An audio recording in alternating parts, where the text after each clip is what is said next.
কেশে ধরি মোরে কর পার।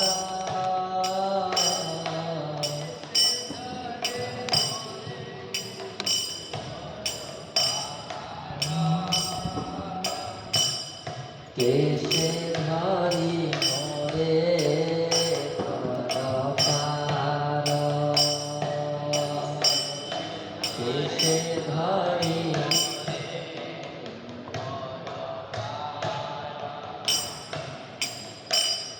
বিধি বড় বলবান,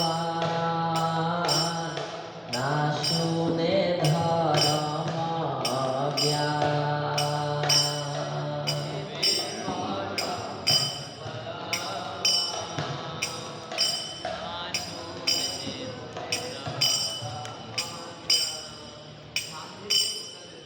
तो आप बजाओ, करताल बजाओ, फिर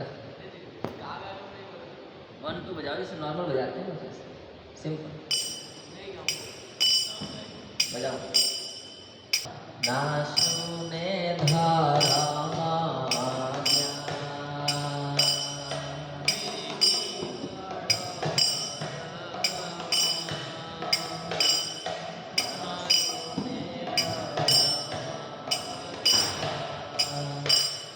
सदाई कर्म पासे बांधे। सदाई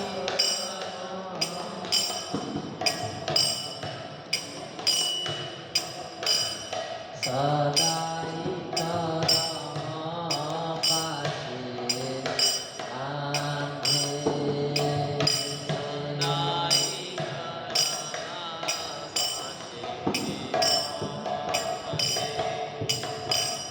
না দেখি তারণলে,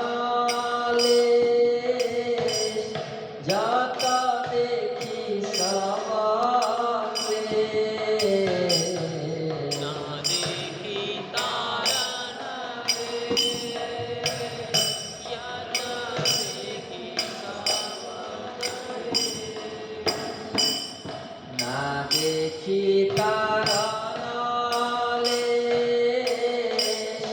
যত দেখি সব ক্লেশ। না দেখি তারণলে, যত দেখি সব ক্লেশ। অনাথ কাতরে তেরি কাঁদে।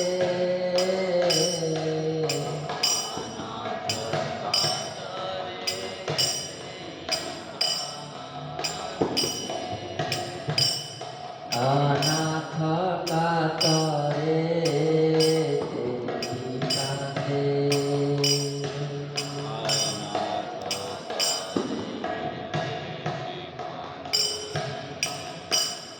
काम क्रोध लोभ मोह मद अभिमान सह।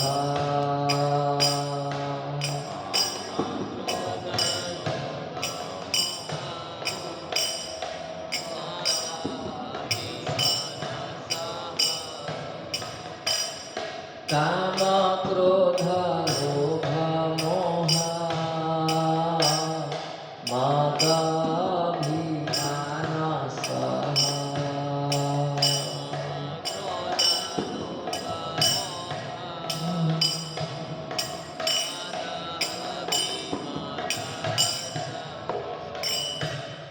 आपन आपन स्थाने टाने।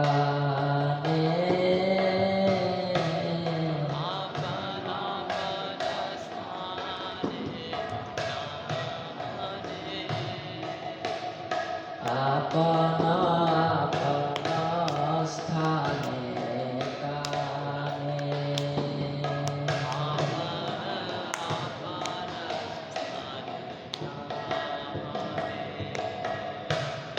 ऐछन आमार मन, धीरे जे नंध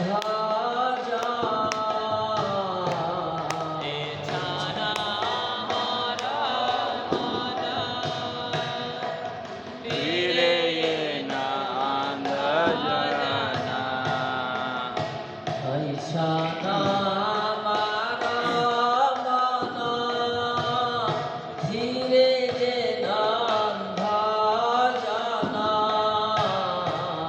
कृष्ण मारा मना फिरे ये नाद जाना सुपथ विपथ नहीं जाने सुपद विपद नाही जाने सुपथ विपथ नहीं जाने सुपद विपद नाही जाने नालयिनो सकमता असते मजिला चित्ता नानायिने सतमाद असत्ये मंदिलचित नालयिनो सकमता असते मजिला चित्ता नायिनो सतमाद असते मंदिलचित तुया पाए ना करिनो आशा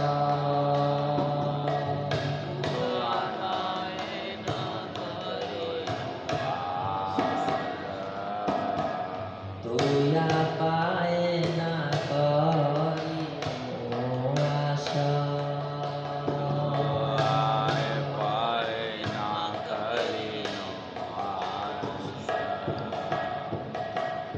नरोत्तम दासे देखी सुनी लागे नरोत्तम दास की सुनी लागे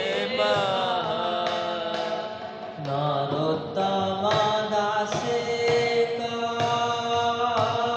देखी सुनी लागे नरोत्तम दास की सुनी लागे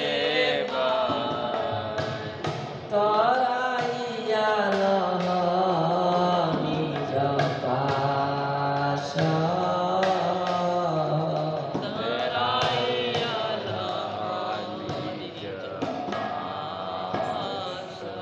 तराइया लहनी जपाशा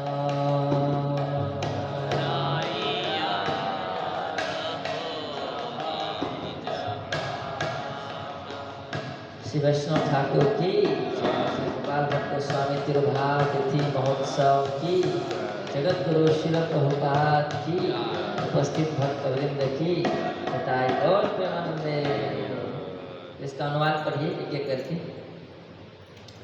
हे वैष्णव ठाकुर, मेरा निवेदन सुनिए। मैं अत्यंत अधम और दुराचारी हूँ। मेरे दुर्भाग्य ने मुझे इस दुखमयी संसार सागर में डुबो दिया है, जो अत्यंत भयानक है। आप मेरे केशों को पकड़कर मुझे पार कीजिए। बुद्धि अत्यंत बलवान है और किसी धर्म ज्ञान को नहीं सुनती। वह सदा ही उनकी कर्म पाप में बंध करती है। बांधे रहते मैं इससे पार करने का उपाय ही नहीं देख पाता हूँ। जहाँ भी देखता हूँ वहाँ क्लेश दिखता है। इसलिए मैं अनाथ की भांति रह रहा हूँ। काम क्रोध लोभ मोह मद अभिमान के साथ मुझे अपनी अपनी ओर खींच रहे हैं। मेरा मन एक अंधे के समान है, सुपथ कुपथ को जाने बिना ही इधर उधर भटक रहा है। मैंने भरोभक्तों के मार्ग का अनुसरण किया। मेरा चित्त सदा असत्संग में ही विवारमान। श्री रतन कहते हैं, हे वैष्णव ठाकुर, मैं आपके चरणों का आश्रय नहीं ले सका।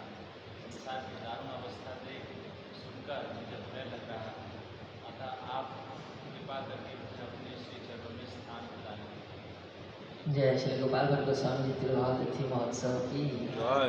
तो हम लोग को ऐसा लगता है क्या, ऐसी भावनाएं आती है मन में हैं दूसरे के लिए, जब भक्ति कर करके थक जाएंगे बिल्कुल, तब ये भावनाएं आएंगी कि मतलब मेरे से नहीं हो रहा तब लगेगा कि वैष्णव आचार्य ही हमारे आश्रय है। अभी तो हम लोग सोचते हैं कि भक्ति कल करेंगे और कल सफल हो जाएंगे, फिर सीधा भगवान प्राप्त हो जाएंगे, इसलिए जरूरत ही नहीं महसूस होती, क्योंकि कल करेंगे, आज तो कर नहीं रहे, टालते रहते हैं हम लोग, कल मेहनत करेंगे, कल अच्छे से करेंगे। और जब भक्ति करके थक जाएंगे, पूरा साधना करके प्रयास करके थक जाएंगे, तब ये सब भावना आएगी कि हर तरह से मैं चारों ओर कष्ट ही देख रहा हूँ और मैं अनाथ की तरह रो रहा हूँ, क्योंकि मेरे पास और कोई आश्रय नहीं दिख रहा है और कोई उपाय नहीं दिख रहा है, और सभी अनर्थ मुझे अपने अपने स्थान पर खींच रहे हैं और मेरा मन अंधा की तरह इधर उधर घूमता है, उसको पता ही नहीं चलता कि क्या अच्छा मार्ग है क्या बुरा मार्ग है। अंधे की तरह जहाँ जब मन किया वहाँ चल देता है। और मैं सत्य मत, जो सत्संग का मत है, जो भक्तों का मत है, उसको मैं ग्रहण नहीं कर पा रहा और चित्त मेरा केवल असत में डूबा हुआ है। तो इसलिए नरोत्तम दास ठाकुर जी कह रहे हैं कि मुझे भय लग रहा है ये देख करके कि मेरी क्या गति दुर्गति होने वाली है, इसलिए कृपा करके मुझे अपने चरण कमलों में स्वीकार कर लीजिए। क्योंकि भक्ति करते हुए हम लोग जितनी गलतियाँ करते हैं, केवल वैष्णव ठाकुर ही हैं जो इतने दयालु हैं कि सबको क्षमा करके और फिर भी हमें सेवा में लगाए रख सकते हैं। इस संसार में कोई भी साधक हो, वो साधना करते हुए बहुत सारी गलतियाँ करता है, बहुत सारे अपराध करता है। तो वैष्णव आचार्य जब क्षमा करते रहते हैं और सेवा में लगाते रहते हैं, फिर से वो गलती करते हैं, फिर से वैष्णव आचार्य क्षमा करते हैं, फिर से सेवा में लगाते हैं। तो ऐसे सेवा में लगे लगे धीरे धीरे वो शुद्ध होता है बद्ध जीव, और फिर उसको अधिकार प्राप्त होता है कि वो भगवान की सेवा करने के लायक बने। तो हम लोग अभी लायक ही नहीं है भगवान की सेवा करने के, लेकिन आचार्यों की कृपा है कि वो लोग हमारी गलतियों को क्षमा करके और हमें लगा करके रखें सेवा। फिर हम लोग गलती करते रहते हैं और क्षमा करते रहते हैं, क्योंकि अगर वो क्षमा नहीं करेंगे तो और कोई उपाय क्या है, फिर जीवों को भक्ति से बाहर चले जाएंगे सब लोग। अगर सबका अपराध अगर काउंट करने लगे भगवान और आचार्य, तो सब लोग बाहर हो जाएंगे। इसलिए सब लोग भक्ति में लगे रहें, इसके लिए अपराध क्षमा करते रहते हैं और सेवा में लगाए रहते हैं। और हम जैसे लोग सेवा में लगे रहें, इसके लिए ऐसे ऐसे महान आचार्य ही एकमात्र आश्रय हैं, और इनकी कृपा से ही हम थोड़ी बहुत भक्ति कर पा रहे हैं। इसलिए जब इनका आविर्भाव तिरुभाव दिवस होता है तो हमें बहुत श्रद्धा से इनके बारे में श्रवण करना चाहिए, इनसे शिक्षा लेनी चाहिए और इनसे खूब प्रार्थना करनी चाहिए कि इनके हृदय में जो भक्ति का सागर है उसका एक दो बूंद भी हमें अगर प्राप्त हो जाए तो हमारा जीवन भक्ति करते हुए पार हो जाएगा। तो आइए सबसे पहले मंगलाचरण प्रार्थना करें, फिर गोपाल भट्ट गोस्वामी जी के बारे में चर्चा करेंगे। ओम अज्ञानतिमिरान्धस्य ज्ञानाञ्जनशलाकया चक्षुरुन्मीलितं येन तस्मै श्रीगुरवे नमः। श्रीचैतन्यमनोभीष्टं स्थापितं येन भूतले स्वयं रूपः कदा मह्यं ददाति स्वपदान्तिकम्। वन्देऽहं श्रीगुरो श्रीयुतापदकमलं श्रीगुरुन् वैष्णवांश्च श्रीरूपं साग्रजातं सहगण रघुनाथान्वितं तं सजीवं साद्वैतं सावधूतं परिजनसहितं कृष्णचैतन्यदेवं श्रीराधा कृष्णपादान् सहगण ललिता श्रीविशाखान्वितांश्च। हे कृष्ण करुणा सिंधो दीनबंधो जगत्पते गोपेश गोपिकाकांत राधाकांत नमस्तुते। तप्त कांचन गौरांगी राधे वृंदावनेश्वरी कृष्णानुसुते देवी प्रणमामि हरिप्रिये। वाञ्छाकल्पतरुभ्यश्च कृपा सिन्धुभ्य एव च पतितानां पावनेभ्यो वैष्णवेभ्यो नमो नमः। जय श्री कृष्ण चैतन्य प्रभु नित्यानंद श्री अद्वैत गदाधर श्रीवासादि गौर भक्तवृंद। हरे कृष्णा कृष्णा कृष्णा हरे हरे, हरे राम राम राम हरे हरे। नमो विष्णुपादाय कृष्णपृष्ठाय भूतले श्रीमते भक्तिवेदांत स्वामी निति नामिने। नमस्ते सारस्वते देवे गौरवाणी प्रचारिणे निर्विशेष शून्यवादी पाश्चात्य देश तारिणे श्री रूप सनातन भट्ट रघुनाथ श्री जीव गोपाल भट्ट दास रघुनाथ এই ছয় গোসাই করে চরণ বন্দন যাহা হইতে বিঘ্ন নাশ অভীষ্ট পুরাণ কৃষ্ণ কীর্তন গান নর্তন করো প্রেমামৃতাম্ভো নিধি ধীরা ধীর জন প্রিয় প্রিয় করো निर्मत्सर पूजित श्री चैतन्य कृपा भरो भुवि भुवो भारा वहन तारको वंदे रूप सनातन रघुयुगो श्री जीव गोपालको। तो जो हमारे 6 गोस्वामी हैं ये भगवान चैतन्य महाप्रभु के प्रमुख अनुयायी हैं। भगवान चैतन्य महाप्रभु जो कृष्ण प्रेम लेकर के आए इस धराधाम पर, ये जो प्रेम है ब्रज का प्रेम, ये भगवान तो हर सतयुग में प्रकट होते हैं, हर कलयुग में प्रकट होते हैं, लेकिन 1000 कलयुग में एक बार प्रकट होते हैं भगवान चैतन्य महाप्रभु कृष्ण प्रेम देने के लिए, जो ब्रज का प्रेम है। और इस प्रेम को जीवों तक कैसे पहुंचाया जाए, तो उस समय में चैतन्य महाप्रभु ने तो उस प्रेम को बहुत खुल करके बांटा। जिसको मिले, जिसको दर्शन दिए, जिसको स्पर्श किए, जिसको कीर्तन सुनाए, सबको प्रेम देते गए। लेकिन ये प्रेम आने वाली पीढ़ियों को कैसे प्राप्त होगा, उसके लिए चैतन्य महाप्रभु ने 6 गोस्वामियों को निर्देश दिया और शिक्षा दी कि आप लोग इसको जो प्रोसेस के थ्रू इस प्रेम को बांटो, है ना। चैतन्य महाप्रभु ने प्रोसेस दिया और उस प्रोसेस को जब प्रैक्टिकली अप्लाई करेंगे हम लोग, तो हमें वो कृष्ण प्रेम प्राप्त होगा। ये जो कृष्ण प्रेम है, चैतन्य महाप्रभु ने उस समय तो किसी को छू कर, किसी को देख कर, किसी को हरिनाम सुनाकर, किसी को दर्शन दे करके दे दिया, पर उसके बाद आने वाली पीढ़ियों के लिए उन्होंने इस प्रेम को कैसे दिया? 6 गोस्वामियों की शिक्षाओं के माध्यम से। जब हम 6 गोस्वामियों की शिक्षाओं का पालन करते हैं तो वो प्रेम हमें प्राप्त होता है। तो प्रोसेस से ये प्रेम मिलता है। तो आराम करने से पहले सब वैष्णवों के चरण में प्रार्थना करता हूँ नित भाव से कि आप भक्तों से जो श्रवण किया हूँ वही आप लोग के चरणों में निवेदन कर सकूँ, आप लोग की सेवा के लिए, श्री प्रभुपाद जी की प्रसन्नता के लिए, गोपाल भट्ट गोस्वामी जी का सही गुणगान कर सकूँ। तो चैतन्य महाप्रभु के प्रमुख अनुयायी हैं 6 गोस्वामी, और हम लोग इन 6 गोस्वामियों के फॉलोअर्स हैं। चैतन्य महाप्रभु के तो ऐसे बहुत पार्षद हैं, लेकिन जो उनके 6 गोस्वामी प्रमुख शिष्य हुए, हम लोग उनके अनुयायी हैं। उनकी शिक्षाओं के अनुसार हम लोग भक्ति करते हैं। तो ये 6 गोस्वामी कौन कौन से हैं?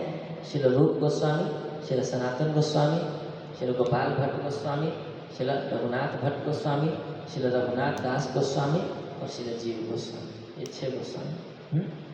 तो नरोत्तम दास ठाकुर जी कहते हैं, तारे र चरण सेवी भक्त सनिवास, जन्म जन्म मोर एक अभिलाष। यदि जन्म जन्म में यही अभिलाषा है, यही इच्छा है कि जो 6 गोस्वामियों के चरणों की सेवा करने वाले भक्त हैं उनके संग में मैं बैठूं। ये 6 गोस्वामियों की सेवा करने वाले भक्त हैं, उनके साथ में मेरा रहना खाना पीना हो और उनके साथ में मिल करके इन 6 गोस्वामियों की सेवा करता रहूं और भजन में आगे बढ़ता रहूं, है ना। तो हम लोग का जो प्रोसेस है इन 6 गोस्वामियों के मार्गदर्शन है, हमारे लिए बहुत महत्वपूर्ण है। और उन 6 गोस्वामियों में से एक हैं श्री गोपाल भट्ट गोस्वामी। गोपाल भट्ट गोस्वामी जी बड़े महान हमारे आचार्य हुए, और इनका नाम श्री चैतन्य चरितामृत में बहुत कम मिलता है, बहुत गिने चुने जगह पर मिलता है। चैतन्य चरितामृत में इनका नाम नहीं मिलता। चैतन्य चरितामृत में श्री रूप गोस्वामी जी के बारे में बहुत वर्णन है, श्री सनातन गोस्वामी जी के बारे में खूब वर्णन है, और श्री रघुनाथ दास गोस्वामी जी के चरित्र के बारे में वर्णन है। परंतु गोपाल भट्ट गोस्वामी जी का वर्णन नहीं है, क्योंकि जब श्री कृष्णदास कविराज गोस्वामी चैतन्य चरितामृत लिखने के लिए, आशीर्वाद लेने के लिए गए थे गोपाल भट्ट गोस्वामी जी के पास, तो उन्होंने निवेदन किया था कि मेरा नाम मत लिखना, है ना।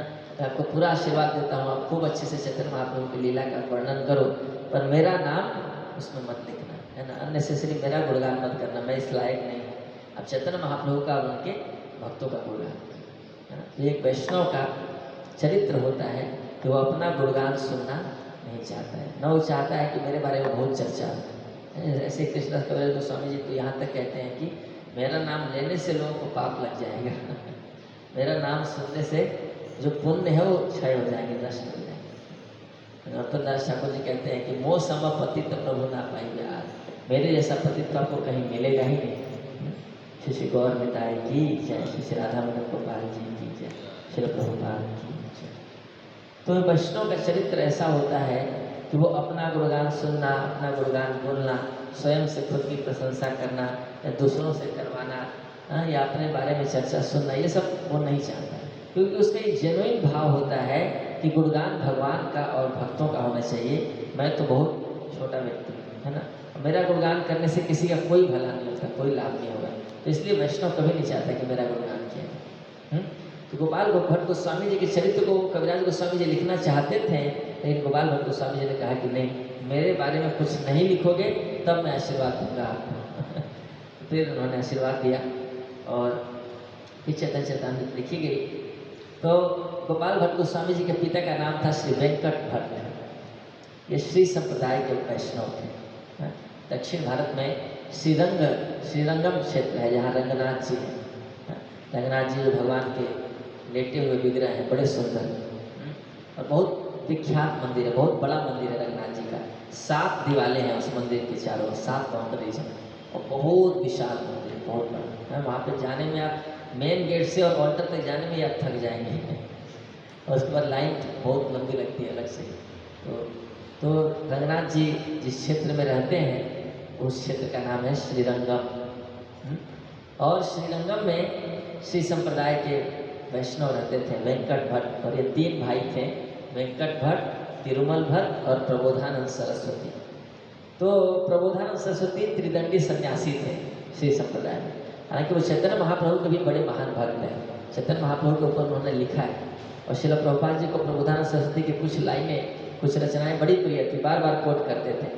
जैसे एक श्लोक बार बार परपट्स में भी कोट करते हैं, लेक्चर्स में भी कोट करते हैं। आकाश पुष्प आए थे, एक श्लोक है, कैवल्य नरक आए थे, कि एक भक्त के लिए जो मुक्ति है वो नरक के समान है और जो हेवनली प्लेजर्स हैं, स्वर्ग के सुख हैं, वो आकाश पुष्प के समान है। मतलब कल्पना है, एक भक्त के लिए भगवान की सेवा सबसे बड़ी चीज़ है, बाकी सब बेकार की चीज़ें। हाँ, ऐसे ही प्रबोधानंद सरस्वती जी का एक कोट आता है कि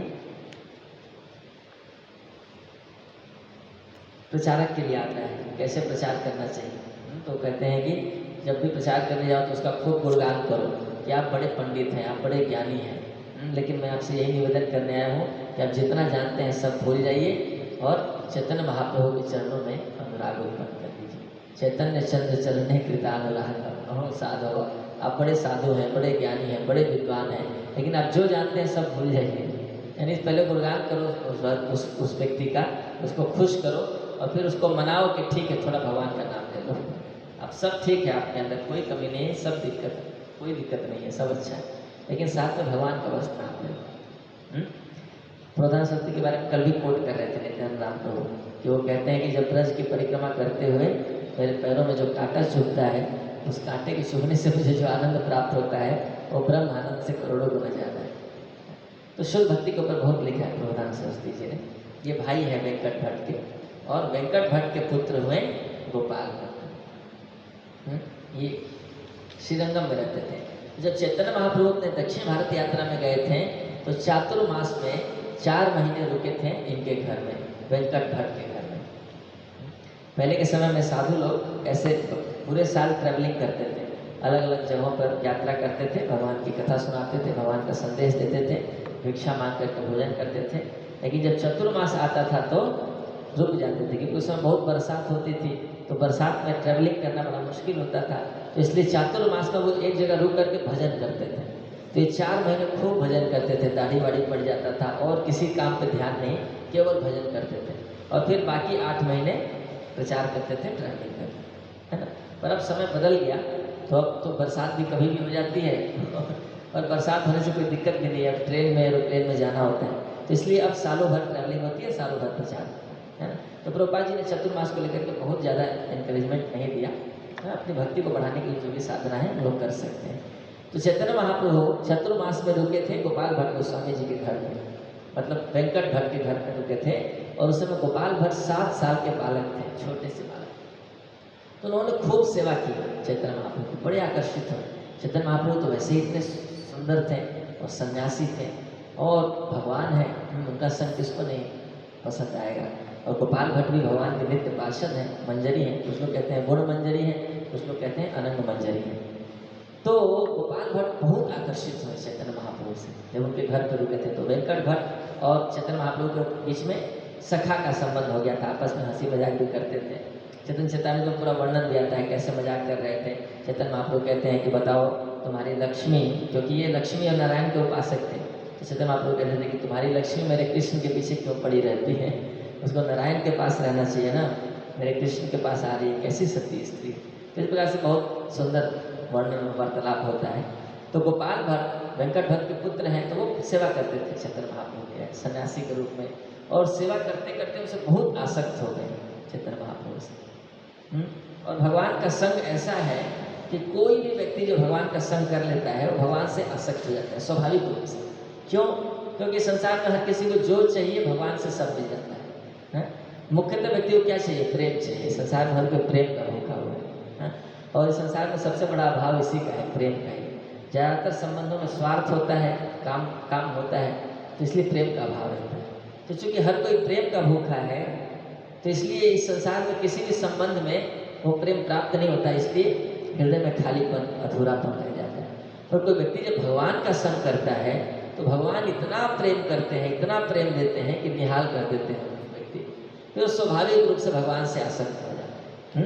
तो भगवान सुंदरता के भी खान हैं, सभी गुणों के खान हैं, दया के खान हैं, प्रेम देने के खान हैं। तो हर प्रकार से भगवान का संग कर लेने से वो व्यक्ति तृप्त हो जाता है, और फिर उसके मन में भावना आती है कि मुझे और कुछ नहीं चाहिए, बस भगवान का संग चाहिए। तो गोपाल भट्ट चैतन्य महाप्रभु से इतने आसक्त हो गए कि जब चैतन्य महाप्रभु जाने लगे वहाँ से, तो गोपाल भट्ट रोने लगे, है ना। वो बोले मैं भी साथ में चलूँगा। अपने माता पिता से उतने आसक्त नहीं है, चैतन्य महाप्रभु से आसक्त हो गए, बोले मैं भी चलूँगा। और फिर चैतन्य महाप्रभु उनको समझाया बुझाया, सब उन्होंने समझाया बुझाया, सबको तकलीफ हो रही थी पूरे परिवार में। वेंकट भट्ट भी रो रहे हैं, उनकी पत्नी भी रो रही है, सब लोग चाहते थे कि चैतन्य महाप्रभु रुक गए, क्योंकि 4 महीने रुक गए थे और उनसे सब लोग कृष्ण कथा सुनते सुनते आसक्त हो गए थे। लेकिन गोपाल भट्ट इतने आसक्त थे कि वो मूर्छित हो गए चैतन्य महाप्रभु जब जाने लगे थे। तो किसी प्रकार से उनको चैतन्य महाप्रभु ने समझाया बुझाया और बोले कि आप जब तक आपके माता पिता जीवित हैं उनकी सेवा करना, वैष्णव है, और जब ये देह त्याग दें तो आप वृंदावन आ जाना। और वृंदावन में मेरे 2 शिष्य हैं, रूप सनातन, उनके साथ आप मेरी सेवा करना, वृंदावन आना, फिर मैं भी आऊँगा वृंदावन, तो हम मिलेंगे। तो इस प्रकार से उनको उपदेश दे करके और चैतन्य महाप्रभु चले गए। तो गोपाल भट्ट बचपन से ही चैतन्य महाप्रभु से आसक्त हो गए, और उनको आदेश भी प्राप्त हो गया कि मुझे क्या करना है, माता पिता की सेवा करनी है, और जब माता पिता का प्रयाण हो जाए तो उसके बाद मुझे वृंदावन जाना है, और वहाँ चैतन्य महाप्रभु की सेवा करनी है रूप और सनातन के साथ। तो यही चिंतन करते रहते थे दिन रात कि कब वो दिन आएगा कि मैं वृंदावन जाऊँगा, कब वो दिन आएगा जब मैं चैतन्य महाप्रभु की सेवा करूँगा, कब वो दिन आएगा जब मैं रूप गोस्वामी सनातन गोस्वामी से मिलूँगा। तो इस तरह से बार बार चिंतन करते करते करते करते फिर धीरे धीरे वो समय आया जब गोपाल भट्ट गोस्वामी वृंदावन गए, उनके माता पिता का प्रयाण हो गया। तो वो वृंदावन गए तो रूप गोस्वामी सनातन गोस्वामी को पहले से ही चैतन्य महाप्रभु ने बता रखा था कि मेरा भक्त आएगा गोपाल भट्ट, तो उसको अपने साथ रखना। और वो शास्त्रों का बड़ा विद्वान है, क्योंकि उन्होंने प्रबोधानंद सरस्वती से स्टडी किया था, क्योंकि अपने चाचा जी थे तो उनसे अध्ययन किया था, और बड़े विद्वान थे और ब्राह्मण भी थे। और उस समय में वो कोई ब्राह्मण है, विद्वान है, तो उसकी बात का बहुत वैल्यू होता था। तो इसलिए 6 गोस्वामी भी जो हमारे रूप सनातन गोस्वामी वो भी चाहते थे कि कोई ग्रंथ लिख रहे हैं तो उसमें गोपाल भट्ट गोस्वामी जी का नाम रहे, क्योंकि इनके नाम हो जाने से वो प्रमाणित हो जाएगा, क्योंकि ब्राह्मणों का आदर अलग ही लेवल पर होता है। और रूप सनातन गोस्वामी जी को तो लोग ये मानते थे कि ये मुसलमानों के यहाँ कार्य किए हुए लोग हैं। तो इसलिए जब सनातन गोस्वामी जी ने हरि भक्ति विलास लिखा तो उसमें भी गोपाल भट्ट गोस्वामी जी का नाम किया, या 6 क्रिया सार देविका है, या जीव गोस्वामी जी ने 6 संदर्भ भी लिखा है, तो गोपाल भट्ट गोस्वामी जी का उसमें नाम, क्योंकि उससे वो सामान्य लोगों के अंदर में भी थोड़ा उसका वैल्यू प्रामाणिकता बढ़ जाता था। क्योंकि दक्षिण भारत के ब्राह्मण सबसे ज़्यादा ऑथेंटिक माने जाते हैं, बड़े पावरफुल माने जाते हैं। तो गोपाल भट्ट गोस्वामी आ गए वृंदावन, और रूप सनातन ने उनका बहुत स्वागत किया। और फिर चैतन्य महाप्रभु को रूप गोस्वामी जी ने संदेश भिजवाया कि गोपाल भट्ट आ गए हैं। तो चैतन्य महाप्रभु बड़े प्रसन्न हुए, जैसे उन्होंने सुना कि गोपाल भट्ट ने ज्वाइन कर लिया, बड़े खुश हो गए।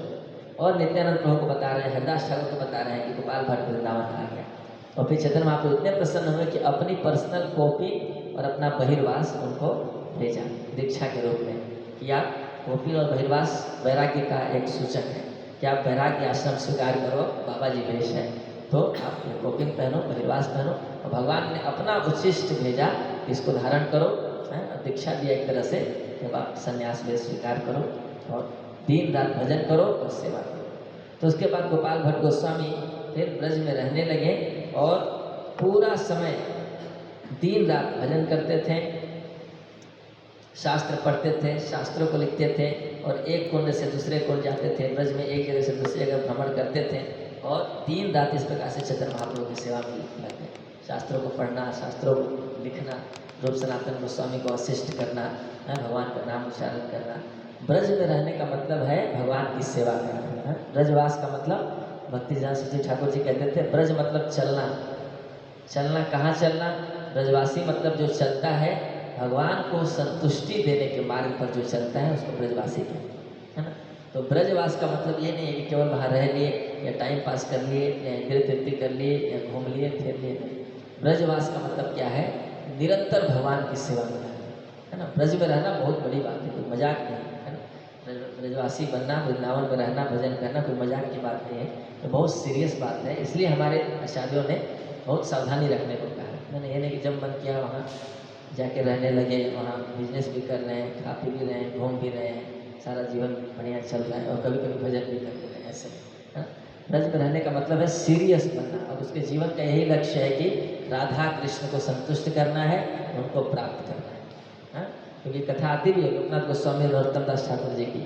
लोकनाथ गोस्वामी ने नरोत्तम दास ठाकुर को बाहर निकाल दिया, बोले आप ब्रज से बाहर जाओ, आप ब्रज में रहने लायक नहीं हो। क्यों?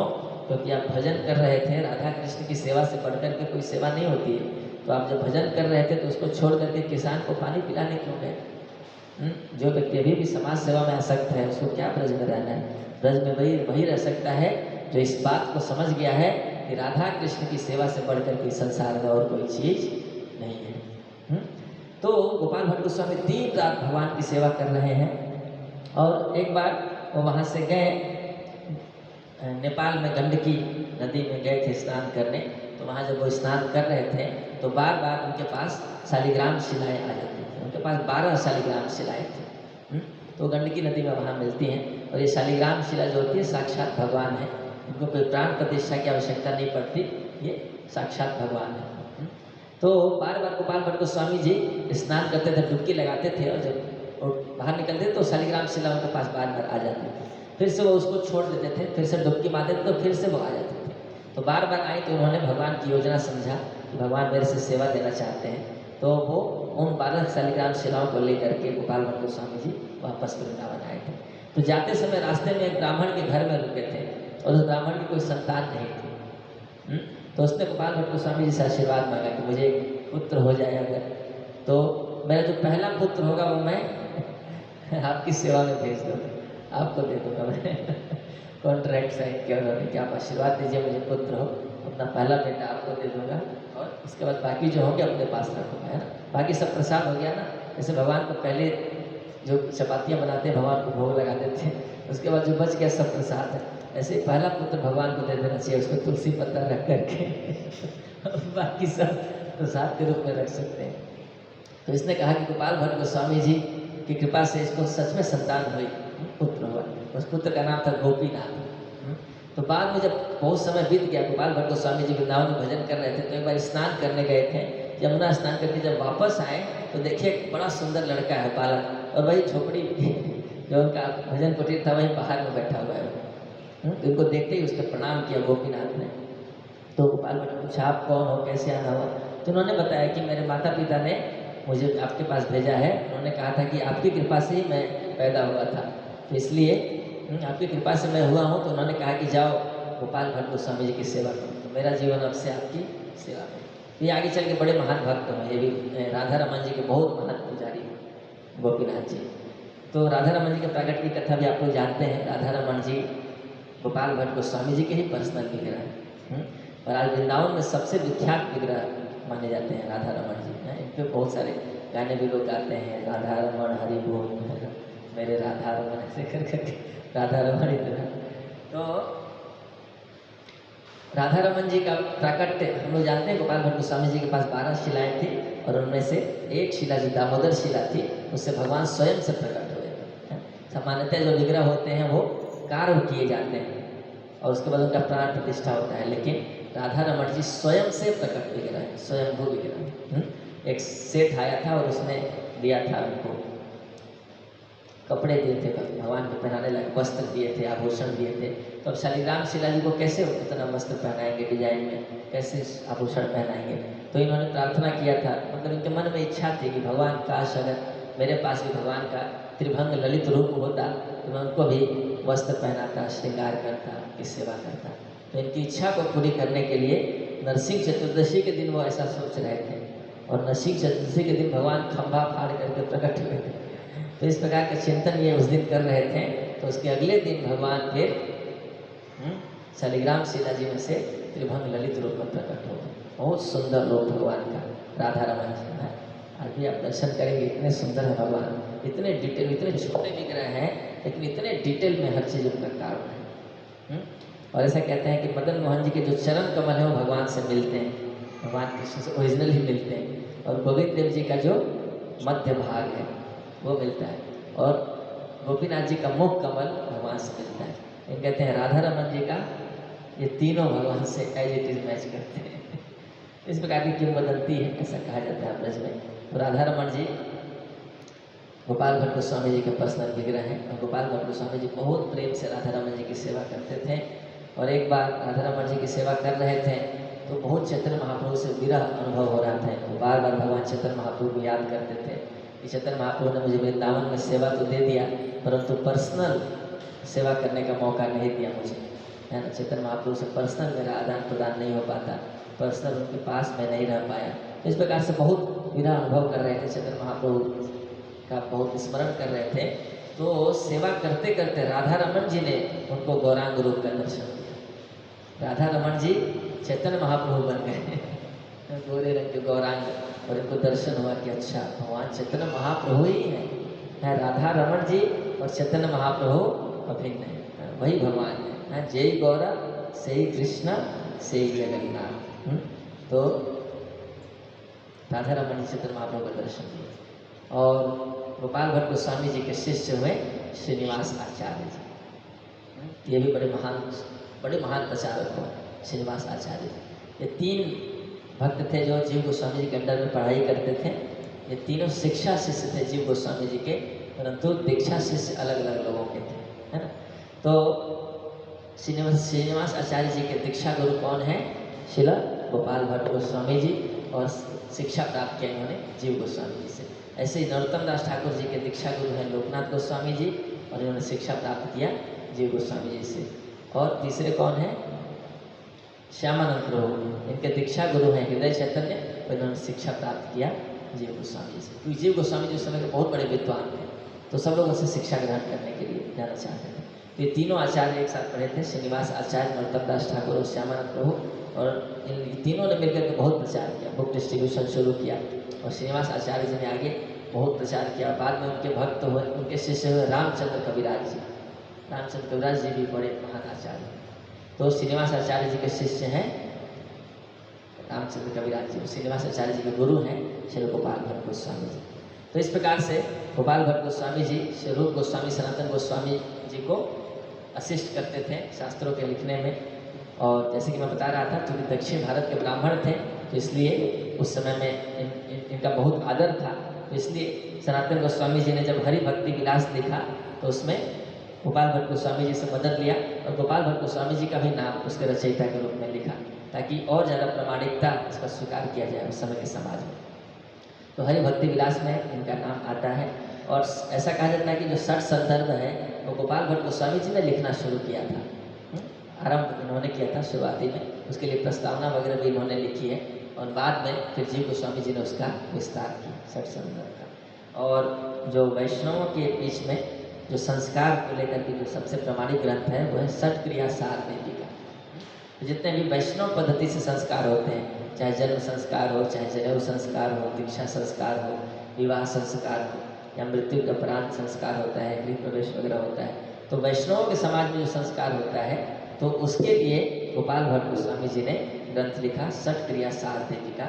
इसके माध्यम से उन्होंने स्थापित किया कि हर संस्कार को कैसे वैष्णव पद्धति से किया जाए। तो आज उनका तिरुभाव दिवस है। उनकी समाधि राधा रमण मंदिर के ही पीछे में है, दर्शन किए होंगे आप लोग। वो स्थान भी है जहाँ राधा रमण जी प्रकट हुए थे शालिग्राम शिला से, और फिर गोपाल भट्ट गोस्वामी जी की समाधि भी वही राधा रमण जी के ही मंदिर के पीछे में है। और राधा रमण जी बड़े विख्यात विग्रह हैं। राधा रमण जी की बहुत सारी कथाएं ब्रज में प्रचलित हैं। ऐसा कहा जाता है कि कभी कभी राधा रमण जी के दिव्य देह से अपने आप कस्तूरी की खुशबू आने लगती है, कभी मालती के फूलों की खुशबू आने लगती है, अलग अलग खुशबू आती है। तो ऐसा कहते हैं कि राधा रानी स्वयं श्रृंगार करती हैं राधा रमण जी का। और एक कथा ब्रज में प्रचलित है कि एक बार एक चोर आया था चुराने के लिए उनके आभूषणों को। वो उसका यही काम था, अलग अलग ब्रिटिश के यहाँ जाता था, उनके आभूषण चुराता था। तो एक दिन प्लान किया उसने कि राधा रमण जी के जो आभूषण है उसकी चोरी करूँगा। जब रात में वो अंदर घुसा तो दिया जल रहा था, तो उस दिए में वो राधा रमण जी का दर्शन किया और भगवान इतना सुंदर मुस्कुराए कि ये चोर बैठ गया और बैठ करके उनको देखने लगा। और ऐसा लगा, वहाँ पे लिखा हुआ था, ऐसा मैं पढ़ रहा था, क्योंकि ऐसा लगा कि राधा रमण जी उसको बोल रहे हैं कि हमको तो छोड़ दो, हमको भी तुम चुराओगे, हैं, हमको तो छोड़ दो। तो इतना सुंदर भगवान मुस्कुराए कि वो चोर वहीं पर बैठ करके उनको देखने लगा। तो वो बैठे रहा बैठे रहा बैठे रहा बैठे रहा, और रात से सुबह हो गई, वहीं बैठ करके भगवान को देखता रहा।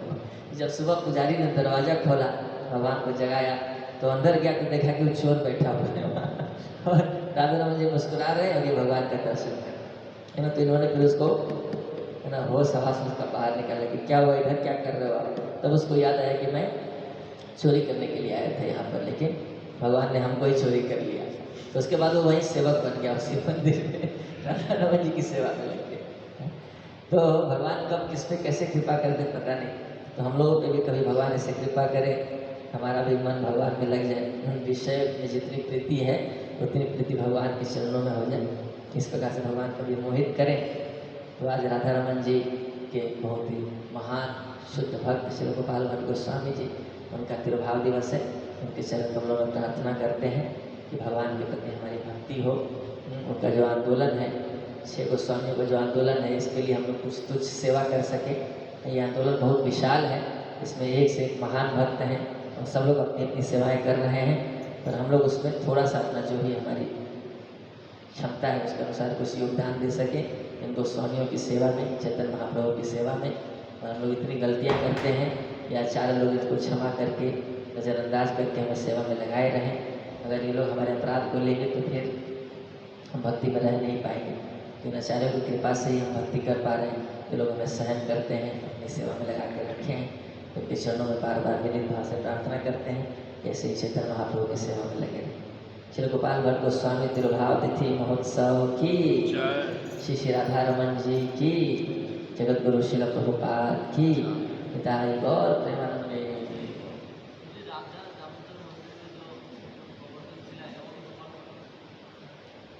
नहीं, वो सनातन गोस्वामी जी को भगवान ने दिया। गोपाल भट्ट गोस्वामी जी के बारे में और कुछ अगर आप लोगों को पता हो तो बता सकते हैं, मुझे इतना ही मालूम था।